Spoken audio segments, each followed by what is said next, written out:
I had a dream about a statue. A dream about a statue that was gonna look amazing. But then the work in progress sucked ass. Then I opened him, and on my table, behold,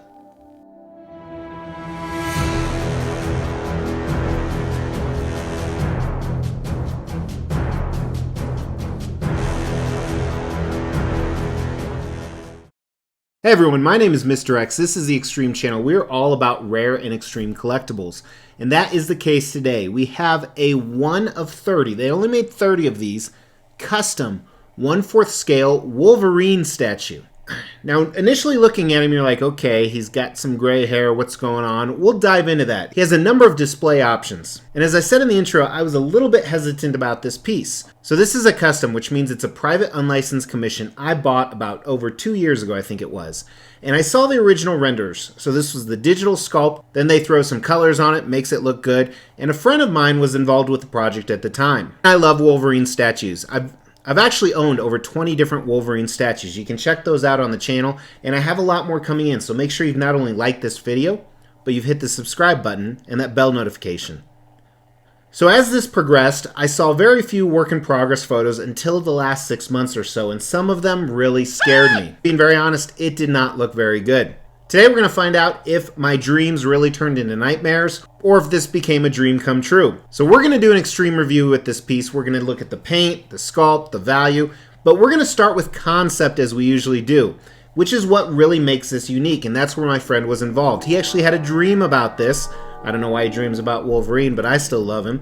Now it is finally here in reality. What I really like about this is the turntable keeps changing directions, but what I really like is there's over 100 different Wolverine statues in 1/4 scale, which is what this is, and this is by far one of the most unique ones. So here you have Wolverine running in the woods. There's some water, there's some logs, some trees, some moss, and not only is he running, so this is very action dynamic statue, but there are wolves with him. So almost like he's completely given up the human factor. He's out living with the wolves. He's no longer living with humans. He's very wild, very fierce. You can tell that the wolves are not attacking him. Now he does have some blood on him as well. So maybe he and the wolves just got in a fight. Maybe it's old blood that's dried up. We'll look at that closer during paint and sculpt. He is leaping over this log. This is an incredibly dynamic statue, which we'll talk about during design. And it is your classic Wolverine. There's no mistaking who this is. His claws are out. And as you move up, here you see a portrait that is not the one I currently have displayed with it because there are some switch out options. Both Bone Claw and Adamantium Claw, as well as these portraits. What I really like about this is the switch outs, which we'll talk more about in design, do change the story a little bit. No matter what, Wolverine is out there in the wilderness living with wolves.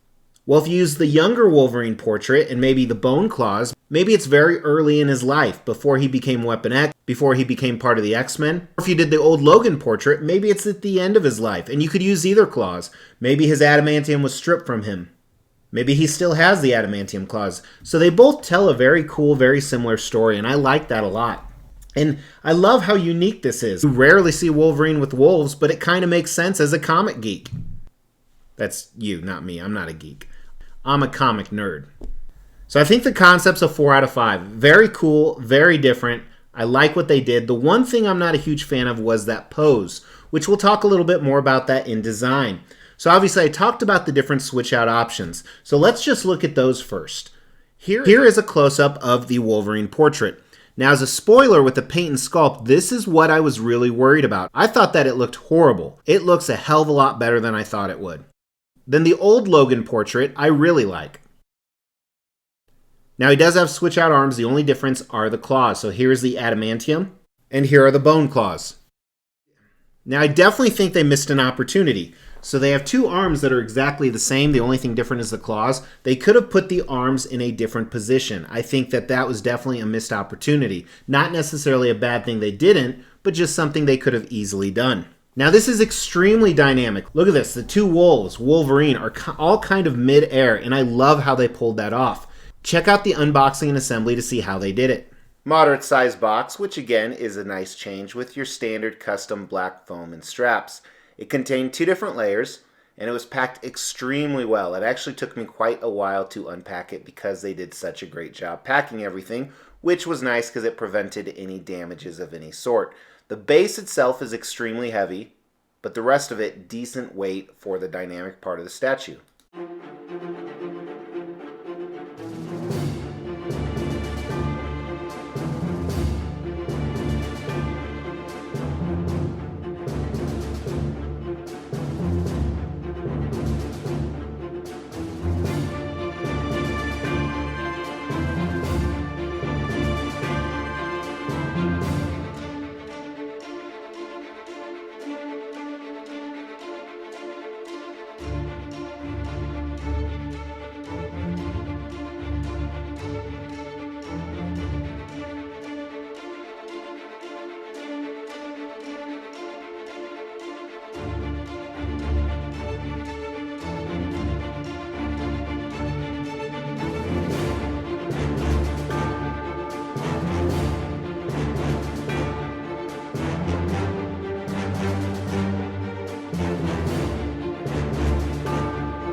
So I give them a lot of props for the engineering and design of this. Like I said, it's hidden pretty well. It looks like it's kind of floating in midair. I like the fact they added this water on the front of it.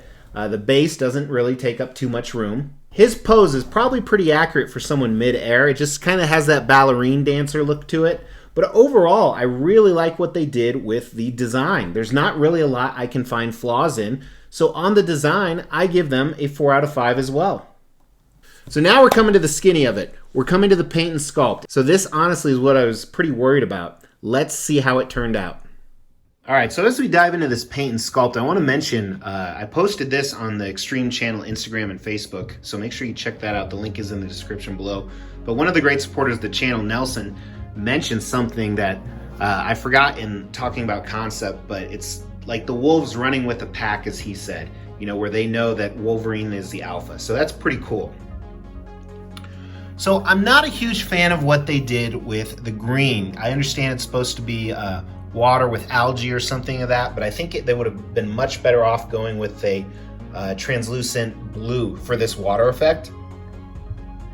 But it looks okay. Not amazing, but okay. And then you see the mold, some growing on the rocks, some growing on the trees. The sculpt of the trees is done well. And even the moss, the paint that they added on there. There's a few pieces here like on the rock where I think it looks, I don't want to say cheesy, but just not as realistic. You have a few bones back here, and I like kind of that hidden story. Here's that plant that we put in. It looks decent. It feels very fake, very cheap, but it looks pretty decent. And you can always remove it because the keyhole that it goes into is so small. But even on like where the wood is broken in half, that looks fantastic, both the paint and the sculpt. So let's look at the wolves here. I think they did a nice job on the fur. It's incredibly difficult to sculpt and paint fur on a wolf. Some of the werewolf pieces I have are just kind of average. I think they did a really nice job here. I would have liked to see a few more hairs, so maybe some more finer detail, but the portraits look fantastic. I love the look of these wolves, not only like around the eyes, but the nose is a little shiny, reflective. Inside the mouth here, it would have been cool if there was some blood to match the blood that's on Wolverine. And again, here's the inside of the mouth on that one. They did a really nice job on the wolves overall. The paws look okay. The back of the paws here, I wasn't a huge fan of. Maybe a little bit too shiny, too moist.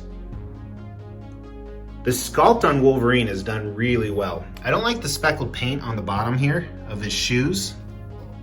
And you can't really get a good shot of his shoes, but his jeans look fantastic. Look at that texture and detail, the stitching on them, some folds. Looks like real jeans. Really impressed with that. And I like that he's not over muscularized. Now, probably one of the most impressive parts of the paint and the sculpt is the wife beater. This looks like mixed media. It's not. It's fully sculpted. I like the dirty appearance they gave it. And then these look like fresh wounds. And obviously his shirt is stained, so you assume he just went through a fight of some type. But they did a great job on this. And then check out his arms. I really like these. Look at the blue and the veins, the hair. These are really impressive, actually. Again, a little bit of a dirt effect. You're living in the woods, you're not super clean. Here's the bone claws. I like them as well.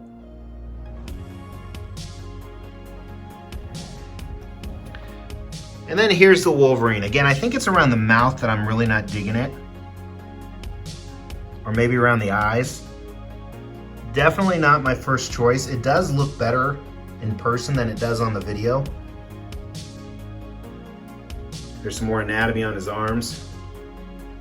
And then let me switch to the other portrait to give you some close-ups of that. I mean, the paint's pretty clean on this. It's just the sculpt of the face. So it's not necessarily a bad sculpt. It's just the art direction, or not even the art direction on it. Just the choice of expression, I'd say. So let's switch to the metal claws and the older portrait. First on the claws, it does appear they used real metal, which is always a huge pro when it comes to Wolverine. However, one big issue on this is the way the metal's coming out. It almost looks like this is like a sheathing case like he has on his gloves, but it's on his hand, so I think that's a little bit of a miss. It still looks good, but... And then here's the portrait. So the nice thing is you can tell this is the same character, but I like this quite a bit more, and maybe it's because the hair is not pointed so much. But again, very clean paint job.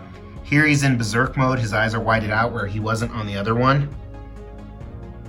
Love the beard, the color direction for his hair. Definitely gonna be the way to go. Probably put the other portrait back in the box for now. Not sure which claws I would display. But overall, fantastic job, and no seam lines or anything. That was a big thing I didn't talk about during design. We'll definitely have to display him higher though, from a standpoint if you're up a little bit like this, it doesn't look as cool because you don't see the portrait. So let's start with the paint. Other than a few opportunities in the base, I'm really impressed. Really, really impressed, especially when you look at a lot of the skin tone of Wolverine. The fur looks fantastic. The clothing, it's all extremely clean. Other than some of those things that bothered me on the base that look a little fake, it would have been a 5 out of 5. So because of the base, I think it's a 4 out of 5 on the paint. Now the sculpt, I still am not loving the Wolverine portrait, the younger Wolverine right here. It looks a lot better than I thought it would. I don't think I'll ever use it, but it's nowhere near as gruesome as I thought. However, since I'm bashing it, the rest of the sculpt I think is done really well. The base could have been a little bit better, but Wolverine, especially looking at his clothing and his muscles and the mouth and the fur on the wolves, extremely impressed. Once again, I think it's a 4 out of 5 because there were a few slight misses, but otherwise really well done. Okay, so value on this guy. He retailed $850, shipping was another couple hundred, so you're $1,000 all in. Now, probably the most comparable license piece is this Logan right here, which, as you can imagine, is done extremely well. It's about half this size.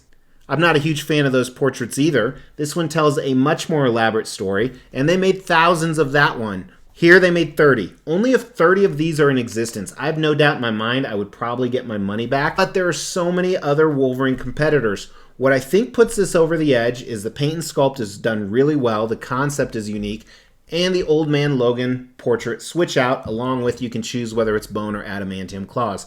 That kind of takes us to the next level. So for a piece that they made 30 of, I think the value is a 4 out of 5 because of some of those unique options, and it's done really well. So does this have the X factor? You know, I was really worried that this would be a 2 out of 5 statue. But with custom pieces, after you put your money down, it's usually hundreds of dollars in non-refundable deposits, so I didn't want to risk that. And I'm so glad I didn't. I don't think he's a 5 out of 5 statue. He's not the best Wolverine I've ever seen, but I am really, really liking this statue. A lot more than I thought I would. And maybe that's why I'm boosting the score so much. But I think the overall score is also a 4 out of 5 on this piece. So let me know in the comments if I'm just dick riding this or if you see it as well. Make sure to hit that Mr. X logo too to subscribe because we drop daily content. And check out some of these other playlists till I talk to you tomorrow. Take care.